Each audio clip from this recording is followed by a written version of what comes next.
목사라고 한다면 꼭 한번 설교하고 싶은 주제는요, 바로 주기도문입니다. 성도들이 날마다 또 주님 앞에 나올 때마다 고백하는 것이 주기도문인데, 많은 경우 주기도문에 대해서 오해하고 있기 때문에 그렇습니다. 뿐만 아니라 주기도문을 사람들이 주문처럼 그냥 그렇게 주기도문 하는 것으로 예배가 끝났구나, 예배의 신호로 알기 때문에 그것이 참 아쉬워요.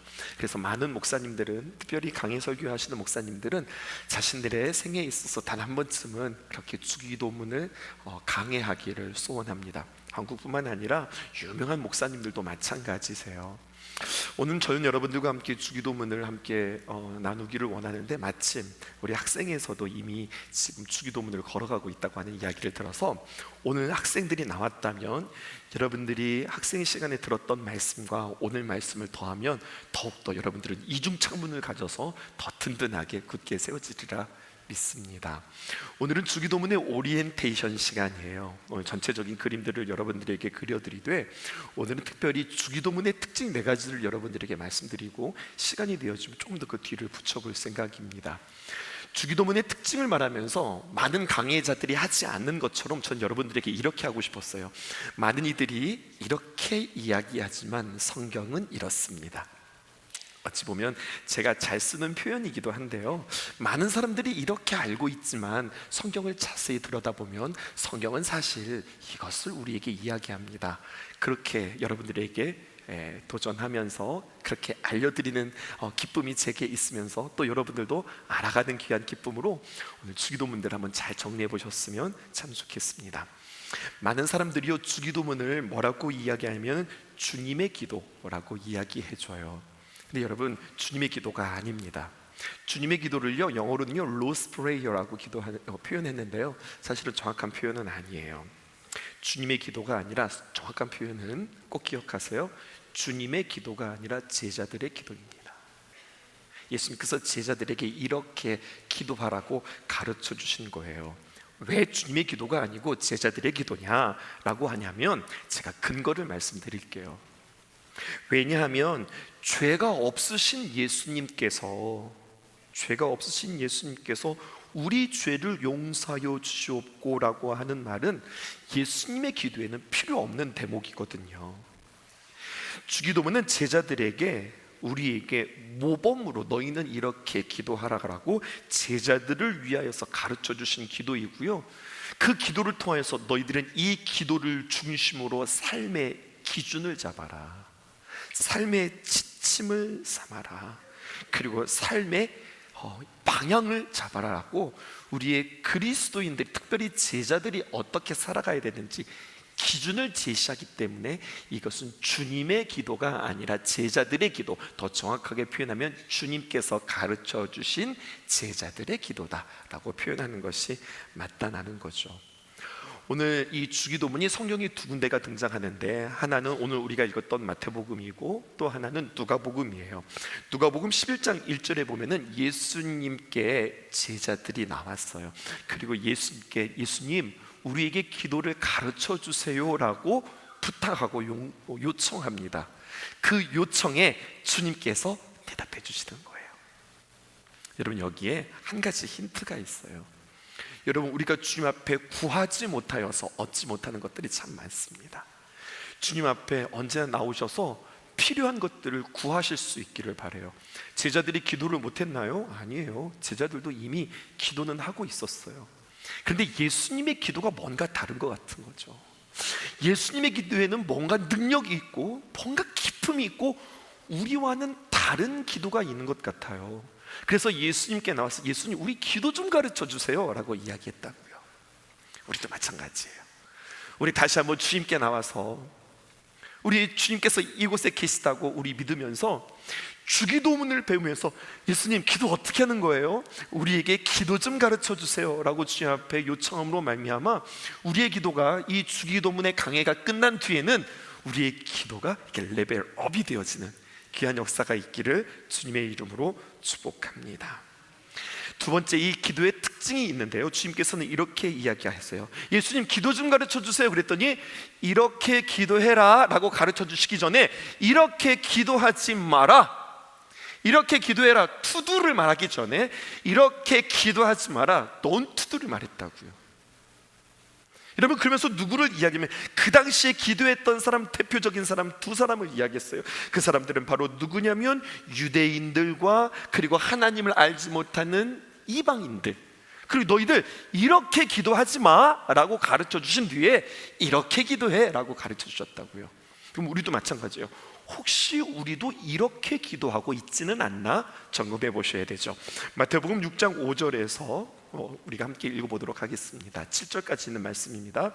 또 너희는 기도할 때에 외식하는 자와 같이 하지 말라. 누구들을 가리키느냐? 이 외식하는 자들은 하나님을 이미 알고 있다고 하는 유대인들과 그 당시의 종교 지도자들과 그리고 말씀에 대해서 참 잘 알고 있다고 하는 바리새인들과 그리고 서기관들을 향해서 당시 정말로 나는 한 가닥 한다고 하는, 그래서 나는 신앙에 대해서 좀 알지라고 하는 사람들의 잘못된 기도를 지적합니다. 뭐라고 이야기하냐? 그들은 기도할 때에 외식하는 자와 같이 하지 말라. 어떻게 그들이 외식했는데요? 그들의 잘못된 기도는 이거예요. 사람에게 보이려고 회당과 큰 거리 어귀에 서서 기도하기를 좋아한다, 이렇게 이야기했죠. 여기 너희들은 이렇게 기도하지 마 라고 하는 굉장히 중요한 지침 한 가지가 있는데, 기도는 누구에게 한다고 생각하고 있는 거예요?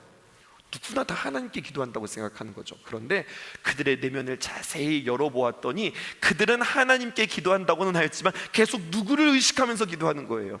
사람들을 위하여서, 사람들을 바라보면서, 사람들을 의식하면서 기도한다고요.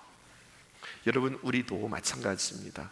외식하는 기도가 우리의 기도 가운데 떠나가기를 주님의 이름으로 축복합니다. 그들은 사람들에게 보이려고 기도해요. 여러분 어떠세요? 여러분들의 기도는 어떠세요? 나는 사람들에게 보이려고 기도해요? 아니면 난 정말로 하나님과 나와의 1대1로 기도해요? 많은 경우 오늘도 오늘 권사님이 안 나오셔서 오늘 제가 또 여러분들과 함께 기도했는데, 특별히요, 잠깐 컷할까? 우리 신성교회 성도님들은 대표 기도하는 것을 유난히 두려워하세요. 기도하는 거에 대해서 엄청 부담스러워하세요. 참 신기한 건, 이게 왜 제가 신기하면, 우리 장로님 전에 있는 교회 얘기하지 말라고 그랬는데 전에 있었던 교회는 자기 기도 안 시킨다고 시험 들었거든요. 기도 안 시킨다고? 아니 목사님, 왜 저는 기도를 안 시키고 왜 전 기도를 빼먹었냐고 막 그러면서 그렇게 서운해 하시는데, 여기는 자꾸 기도를 시킨다고 서운해 하시네. 이거 어두운 장단에 맞춰야 될지 고민해 봤어요. 그렇죠. 여러분, 저도 마찬가지입니다. 성도님들은 뭐 제가 설교 제조기 같아서 그냥 꾹 누르면 설교 나오고 꾹 누르면 설교 나올 것 같은데 아니에요. 그렇지 않아요. 저도 참 설교하기가 두렵고 떨리는 사람인데요. 여러분, 우리가 앞에 나와서 기도하는 게 두려운 까닭은 사람들이 듣는다고 생각하고 사람들을 의식하기 때문에 우리가 기도가 어렵다고 생각하는 거예요. 여러분, 이런 기도 어때요? 하나님 어쩐데요? 하나님 어쩐데요? 우리 손주가 똥을 쌌는데 파란 똥을 쌌어요. 원래 이게 황금변이 좋은 거잖아요. 건강한 거잖아요. 근데 우리 손주가 똥을 쌌는데 파란 똥을 쌌다는 거예요. 그래서 하나님 어쩐데요? 하나님 어쩐데요? 이렇게 나와서 기도하는 거예요. 이런 기도 어떠세요, 여러분? 아니 뭐 똥 싼 걸 가지고 기도를 해. 근데 여러분, 저는 달리 생각하는 거예요. 할머니의 마음으로 이게 너무 안타까운 거예요. 하나님 어떻게 해야 합니까? 하나님 도와주세요. 하나님만이 도움이 되십니다 라고 간절한 기도, 멋진 기도, 하나님께서 주목하시는 기도라고 생각이 들어요. 아무래도 의식은 되죠. 사람들 앞에 나와서 기도한다는 것이 의식이 되지만 계속 우리는 훈련하셔야 합니다. 사람들 앞에 내가 서서 기도하는 것이 아니라 사람들을 대신해서 나는 하나님께 기도한다. 그러니까 기도하시면서 설교하지 마시고요, 기도하시면서 성경 구절 읽지 마시고요. 아니 하나님께 기도하는데 하나님이 말씀하신 걸 뭘 굳이 뭐 그걸 뭐 말씀하면서 그러세요. 더 담백하게, 더 솔직하게 더 간절하게 정말 우리의 있는 마음으로 하나님 앞에 올려드리는 기도, 여러분 이게 정말로 우리에게 중요한 기도가 아닐까. 기도가 더 어려워질라나? 이번 주 주일부터 또다시 대표 기도하려면 같이나 어려운데 목사님 이렇게 기도하라고 그래서 더 어려우려나 생각하는데, 여러분 그래서 기도하실 때요, 여러분 대표 기도한다고 한다면 한 주간은 작정하면서 기도하셔야 되고요, 내가 그날 기도 담당자다라고 하는 그분은 그날 새벽 제단 쌓으셔야 돼요. 그리고 하나님 앞에 기도하면서 기도 제목 삼으셔야 돼요. 내가 그날 기도한다고 하면 한 주간은 정말로 기도문을 썼다 지웠다 하면서 여러분들 그렇게 저는 준비된 기도로 하나님 앞에 가지고 나와서 정말로 벌벌 떨리지만 그렇게 하나님 앞에 기도하는 것, 저는 참 아름답다고 생각해요. 그렇게 여러분 내가 하나님께 기도한다라고 하는 마음으로 외식하지 않는 기도, 사람을 의식하지 않는 기도가 여러분들에게 있기를 주님의 이름으로 축복합니다. 유대인들은 이렇게 사람들을 외식하면서 거리에 서서 하나님 내가 이렇게 했습니다, 하나님 내가 헌금을 이렇게 했다고요, 이렇게 이야기하면서 사람들에게 들으라고 이렇게 이야기했던 반면, 이방인들은요 어떻게 기도했냐면 그들은요 헛되게 반복하면서 기계적인 기도를 했어요. 했던 이야기 또 하고 했던 이야기 또 하고 그렇게 했어요. 혹시 우리도 하나님 앞에 기도하는데 했던 이야기 또 하고 했던 이야기 또 하면서 반복하면서 우리가 하나님 앞에 기도하지는 않는가 점검해 볼 필요가 있는데, 여러분 이 오해는 버리셔야 합니다. 예수님도요 겟세마네 동산에서 십자가를 앞에 두고 기도하실 때에 했던 기도를 또 하시고 했던 기도를 또 하셨다는 이야기예요.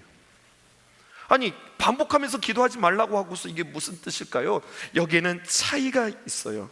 여러분 그것은 바로 무엇이냐면, 이들이 하나님 앞에 기도할 때 어떻게 했냐면 하나님을 알지 못한 상태에서 자신들의 기도 소리가 많아야, 그리고 자신들의 기도 소리를 계속해서 관철시켜야 자신의 신이 듣는다고 생각했던 이방인들, 그 당시에 만연했던 기도들을 따라하지 말라는 거예요. 여러분 기도는 누구에게 합니까? 하나님께 하는 겁니다. 그런데 중요한 것은 나의 기도를 들으시는 그 하나님을 아는 것이 중요해요.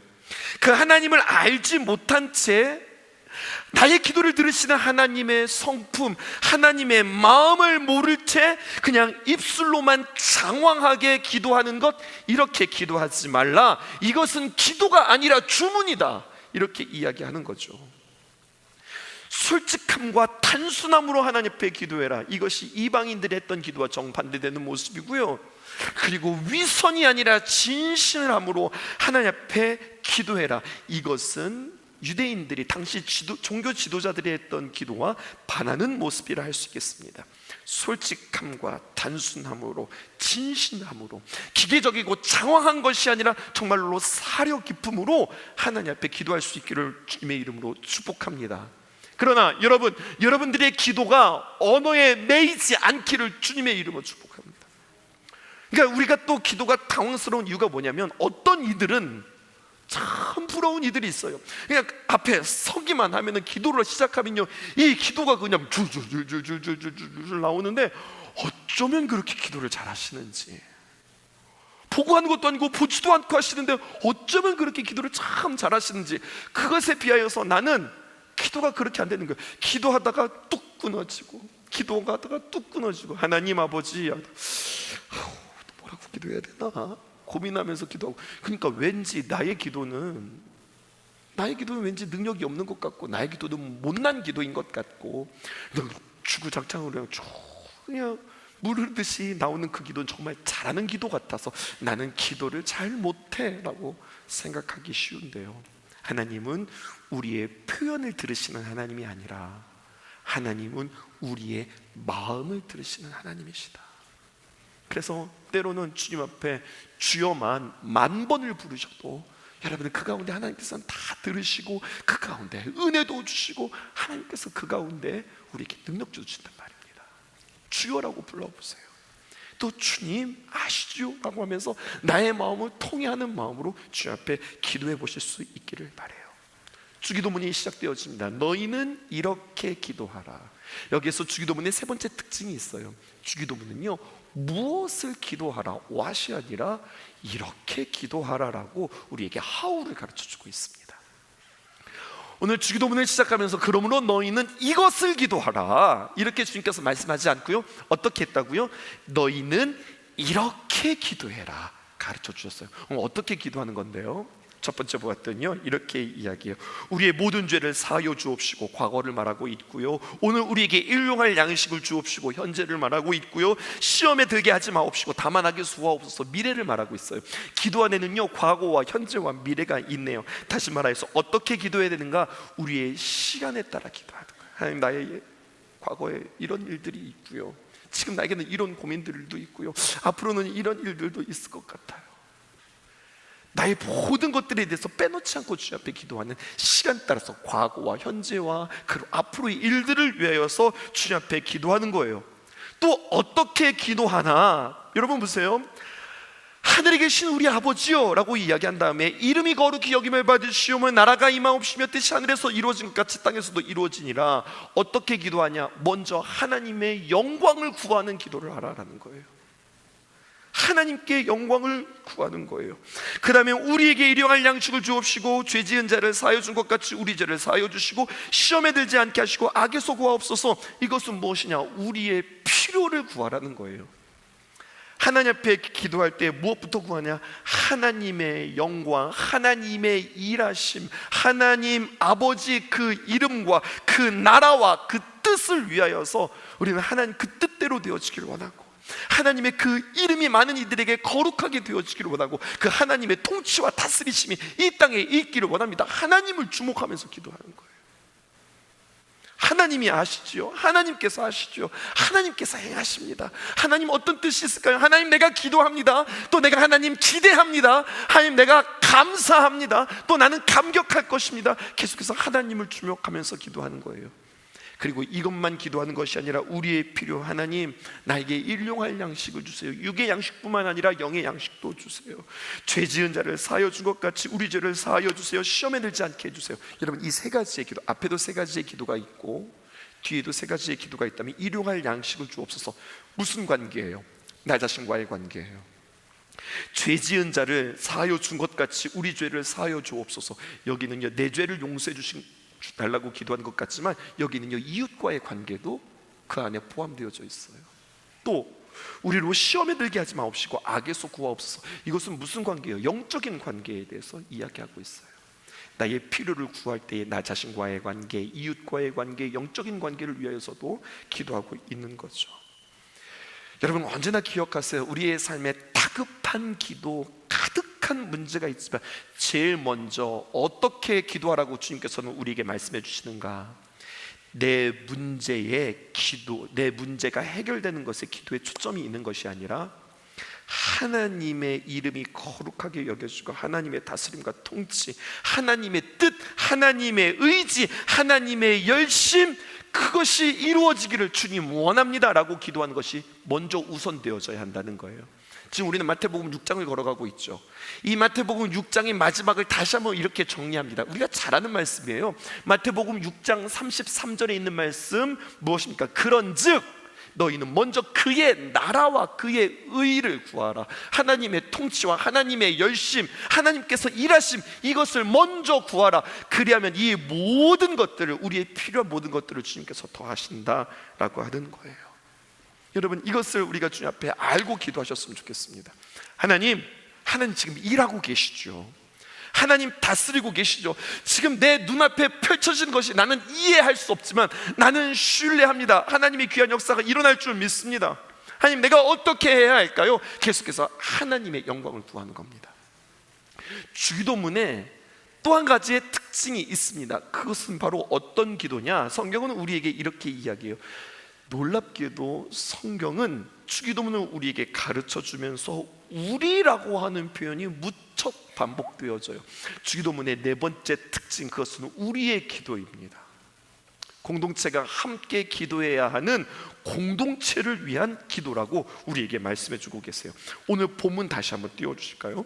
마태복음 6장 5절에서부터 7절에서부터 시작해서 13절까지 오늘 본문으로 처음으로 한번 돌아가 보세요.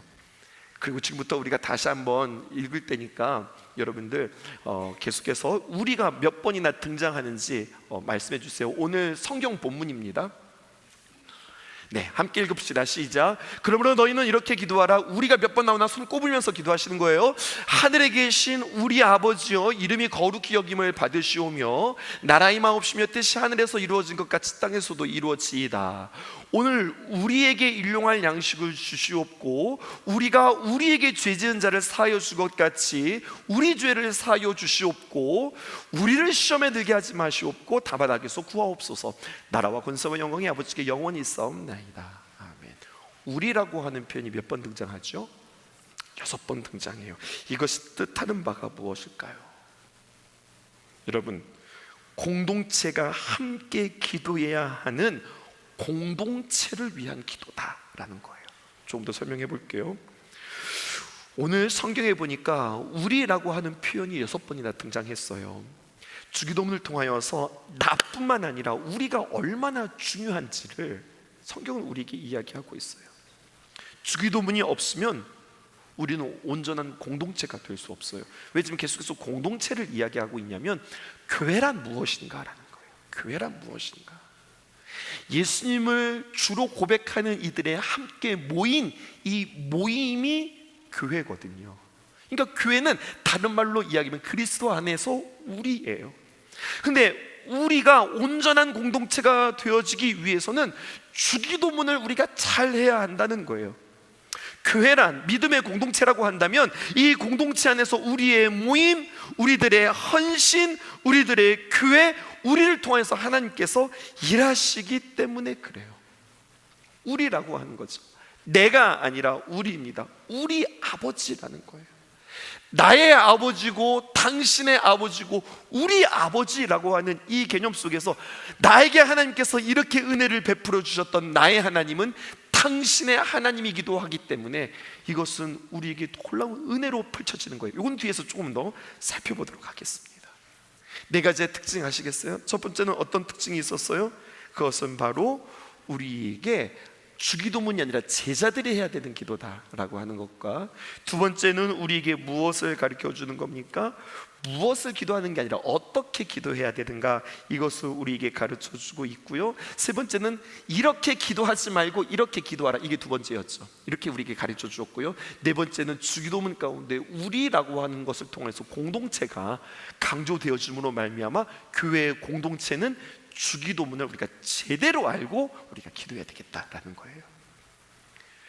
두 가지만 설명하고서 마칠게요. 이제 주기도문으로 우리가 진입하면서 다음 주부터 시작해서 한 주 한 주 우리가 좀 더 살펴보겠지만 우리 키워드를 봅시다.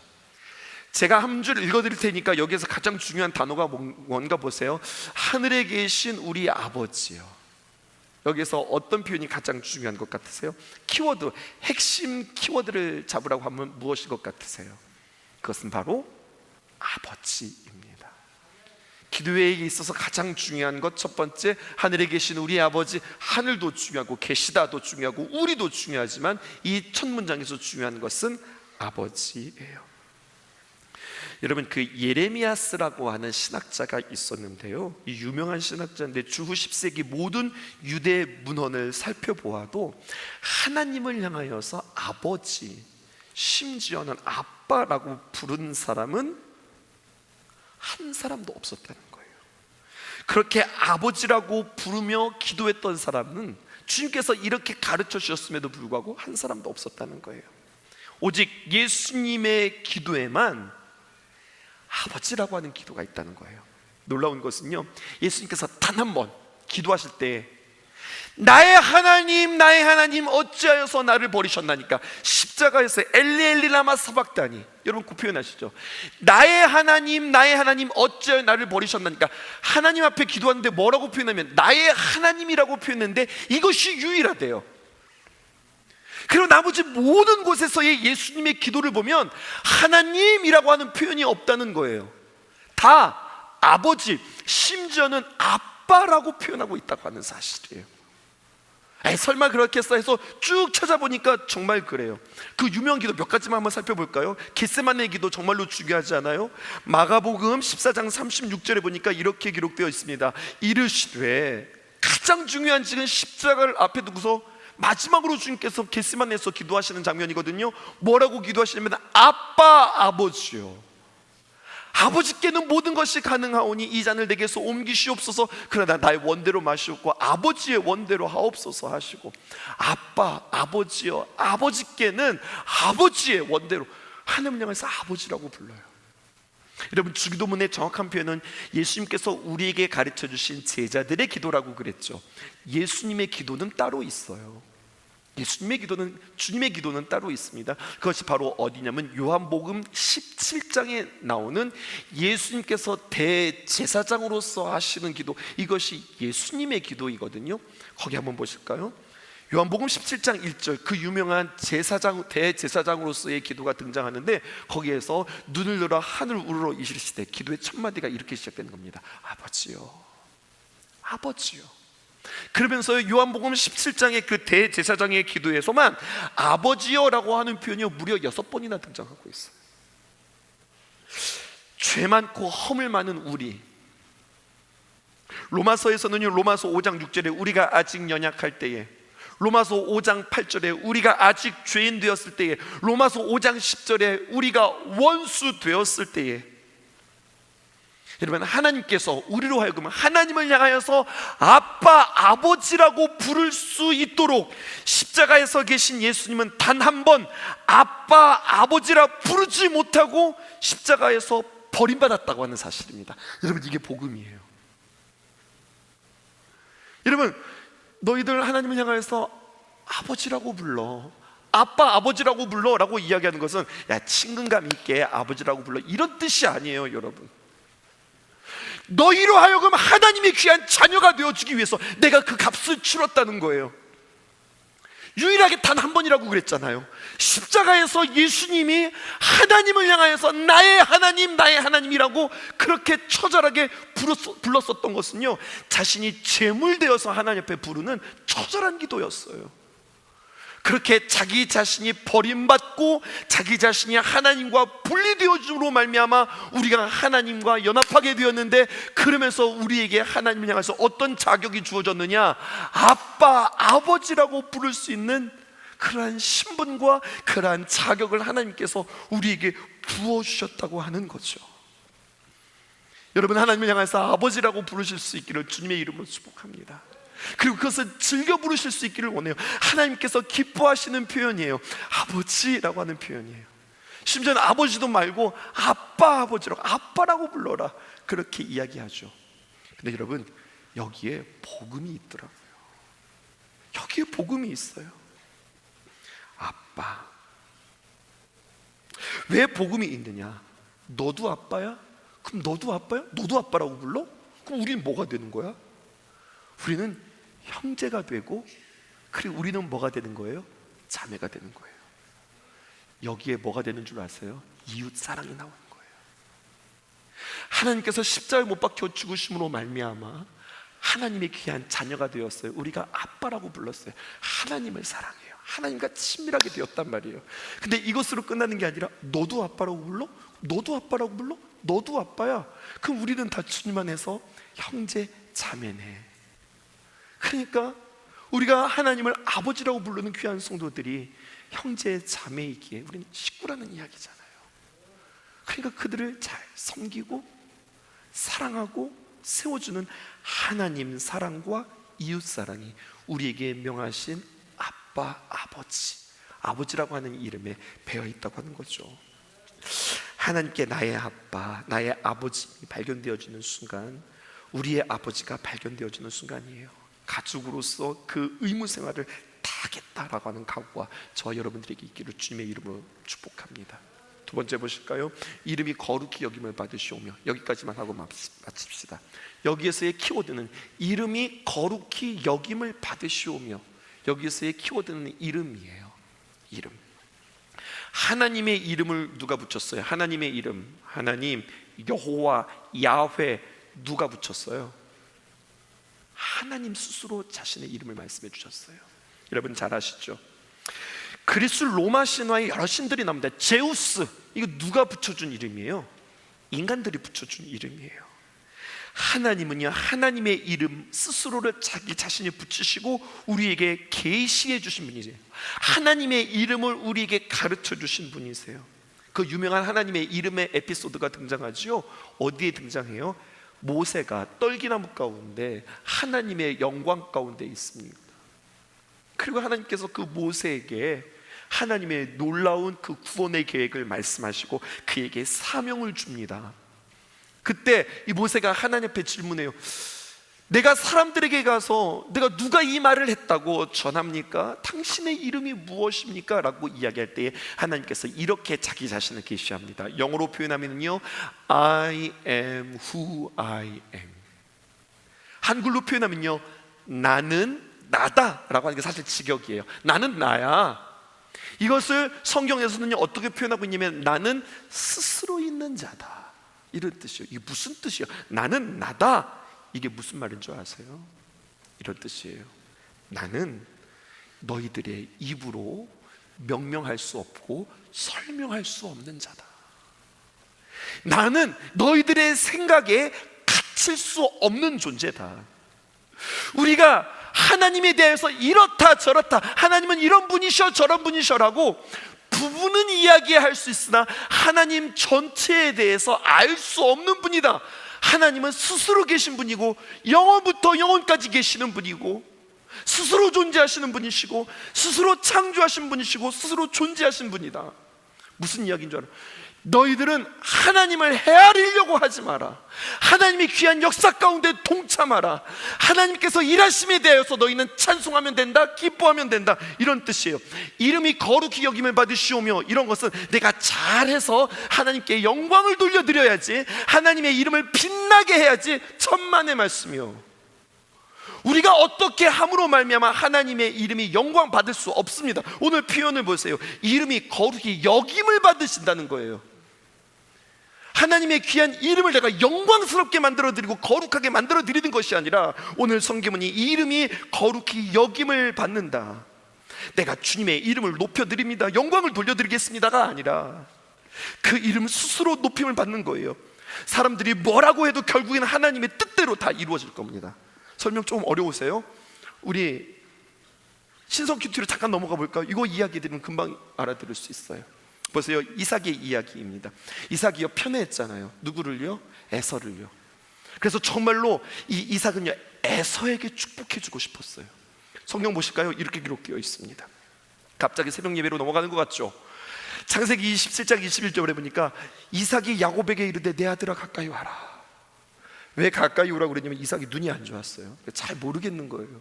목소리를 보니까 야곱 같은데 이게 이삭인지 에서인지 야곱인지 구분이 안 되는 거예요. 그런데 이삭이 결심했어요. 무엇을 결심했느냐? 내가 에서에게 축복해 준다. 가까이 오라는 거예요. 과연 네가 내 아들 에서인지. 와, 성경 표현 좀 보세요. 야곱은 내 아들 아니야? 근데요 에서는 에서를 가리켜서 이삭이 과연 내 아들 에서인지 내가 너를 만져보려 하노라.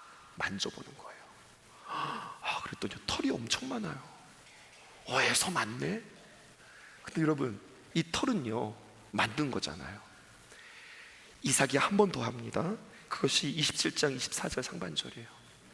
다시 한번 그래도 미심쩍어서 이삭이 이르되 내가 참 내 아들 에서냐? 그가 대답하되 그러하니이다.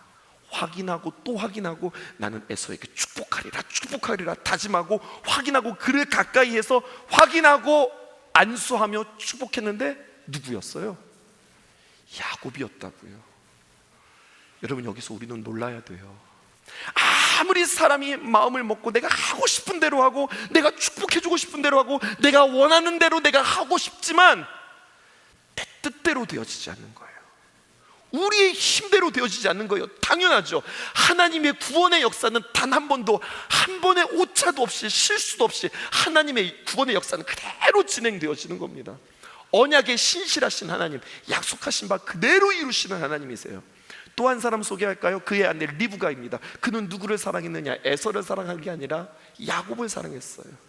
이시발 문제죠. 야곱에게 뭐라고 이야기하냐? 다 들키고 난리 법석이 나자 이러다가 아들 죽이겠다 싶은 거예요. 그래서 뭐라고 이야기냐, 27장 45절에 이렇게 이야기합니다. 내 형 분노가 풀려서 내가 자기에게 행한 것을 다 잊어버리거든 내가 곧 사람을 보내어서 너를 불러올 거야. 어찌 하루에 너희 둘을 잃으랴. 야, 이러다가 사람 다 죽게 생겼다. 잠깐만 가 있어. 그러면 내가 사람 보내가지고 내가 너 찾아올게. 며칠만 있어. 오늘 45절인데요 그 앞전에 며칠만 있다가 와 그랬거든요.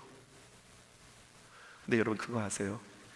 이 순간이 리브가가 야곱을 보는 마지막 순간이었다는 거. 자기 생각에는 며칠 있다가 올 수 있을 거라고 생각했죠. 사람 보내면 찾아올 수 있을 거라고 생각했죠. 성경은 우리에게 이야기해요. 그렇게 야곱이 돌아오는데 걸린 시간은 무려 20년이었다고요.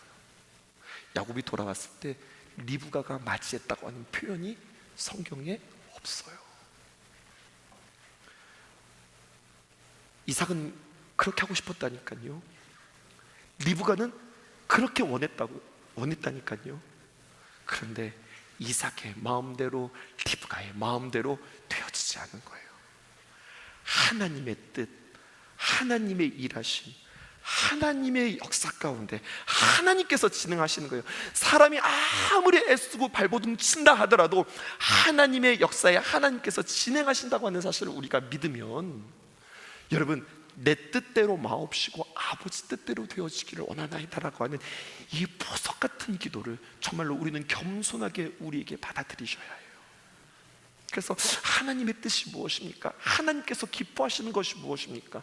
인생에는 두 종류의 인생이 있는 거예요. 하나님의 귀한 구원의 역사에 반대하는 인생이 있고요, 하나님께서 인행하시고 하나님께서 일하시는 그 인생에 함께 편승하여서 함께 동역하며 함께 동행하는 인생이 있다고요. 반대하고 거스르는 인생은 그렇게 고생하는 거예요. 그렇게 빼앗기고 그렇게 뱅뱅 돌고 그렇게 힘든 거예요. 그래서 우리가 주님을 알고 주님의 귀한 뜻을 구하고 주님과 함께 동행하는 것이 너무나도 중요한 거죠.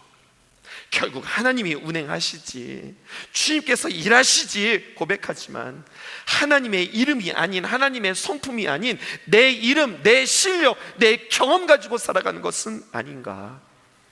하나님의 이름이 거룩하게 되어지기를 원합니다. 하나님의 이름이 거룩히 여김을 받기 원합니다. 그래서 우리는 성경을 읽으면서 하나님의 이름, 여호와, 야훼뿐만 아니라 하나님의 이름들이 성경 곳곳에 기록되어져 있거든요. 전능하신 하나님, 치유하시는 하나님, 우리와 함께 하시는 하나님, 여러 가지 많은 표현들이 성경에 기록되어져 있는데 그 하나님들을 우리의 삶 속에 이렇게 경험하면서, 그래 그 하나님을 내가 경험하면서 살지, 그런 저와 여러분들 되었으면 참 좋겠습니다. 인생이란요, 우리가 알몸으로 와서 알몸으로 돌아가는 이 짧은 순간, 알몸으로 오는 것도 금방이고요, 알몸으로 돌아가는 것도 금방이라고 하는 거예요. 그 두 사이의 짧은 여행이다라고 정의하는데 틀린 정의예요. 여행 아니에요.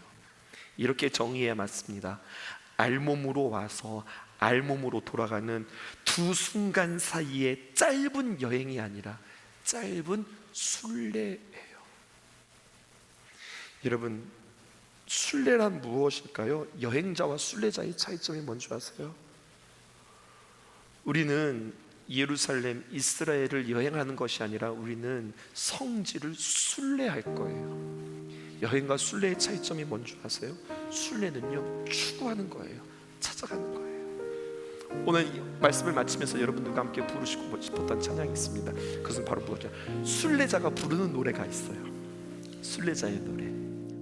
저 멀리 배는 나의 시온서, 오 거룩한 곳 아버지 집,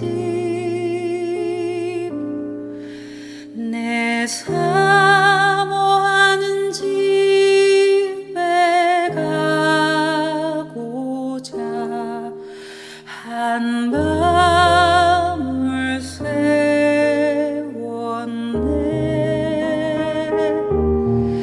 저 망망한 바다 위에 이 몸이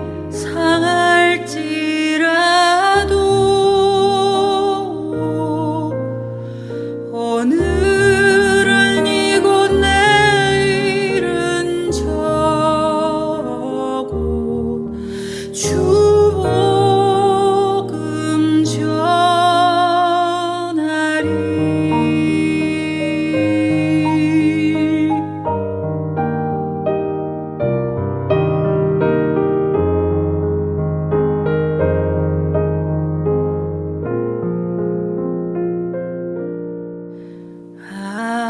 아득한 나의 갈 길 다 가고 저도